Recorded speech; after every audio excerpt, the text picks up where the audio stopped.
Well, good morning. Sunday, February 3rd.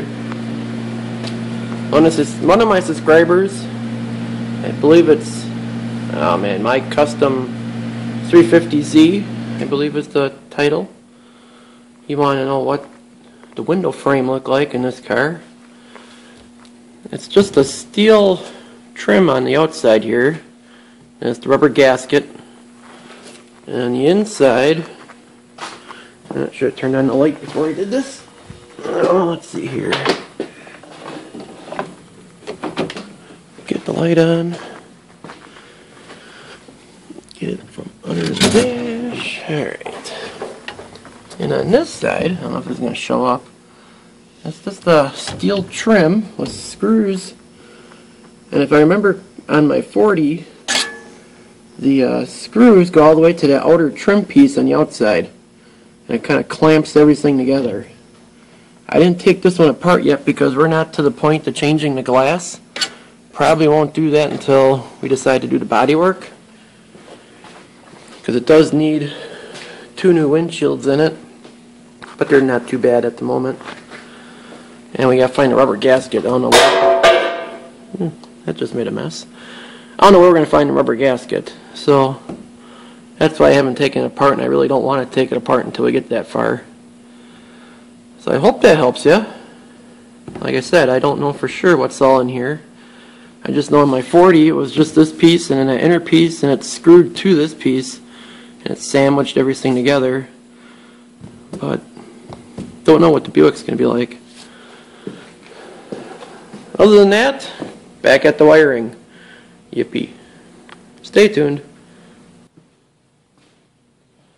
Alright, the Chevy Scrounger was showing a tool he had the other night. This one's a little bit more modern than the one he's got. But it's a crimping tool for battery cables. And probably regular cables too if you wanted to. But you have to make up a ground cable here anyways real quick for the Buick. So I just got this strip back. Got a battery lug on there. So you get in there about like that. Get the old big hammer.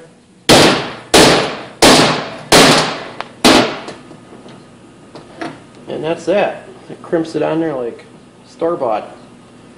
I'll still solder that because I don't trust just that crimping it. So I'll give it a good solder, make it a better connection. Do the other side real quick.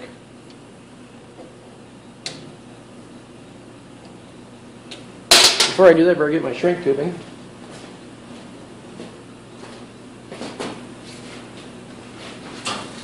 Don't want to forget that. I've done that enough times.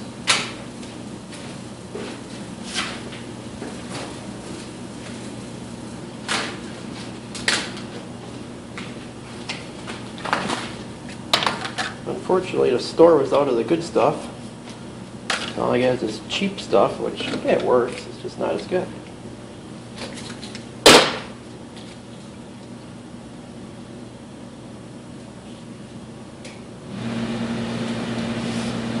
Alright, now we're ready. Get that in there. Like so. Get it centered.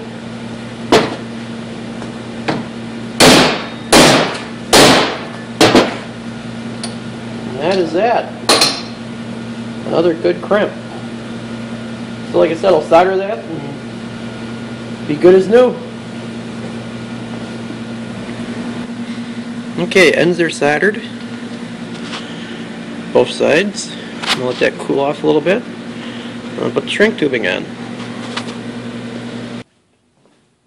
Alright, they're mildly cool. Little trick I do before I put the shrink tube on is I take a little bit of dielectric grease. I just get it in there. I mean, on this car, since it shouldn't be driven in the winter, it's probably not that big a deal. But, and all the other cables I make for, you know, stuff that's used year-round, I always do this, and it just kind of adds a little protection of corrosion in there. If you got the good shrink tubing, it's already got that goop in there. But like I said, this is the cheap stuff, so I don't have that.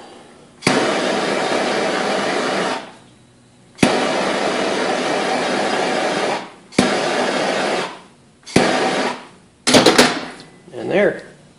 Factory. Do this side real quick. This one's a little bit warmer, but we'll do it anyways.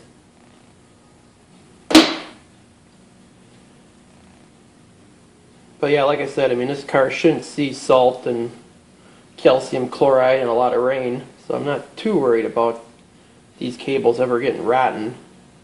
Unlike a car or truck that's used every day during the winter around here, these cables will just rot right off in a matter of, you know, a couple years.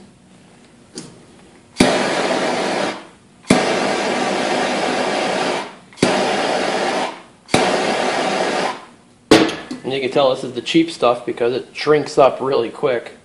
The good shrink tubing, you know, it's real thick. It takes a little bit more heat to shrink. But like I said, I'm out. And no one in town has it. So, one ground cable made.